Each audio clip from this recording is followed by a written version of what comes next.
Pronto. Se é para fazer o serviço, vamos fazer o serviço completo, né?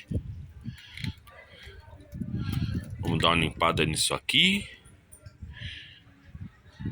Tirar o resquício de maresia da praia. Olha o que a praia faz. Começa a querer correr tudo. Dá uma boa lubrificada aqui, um banho legal.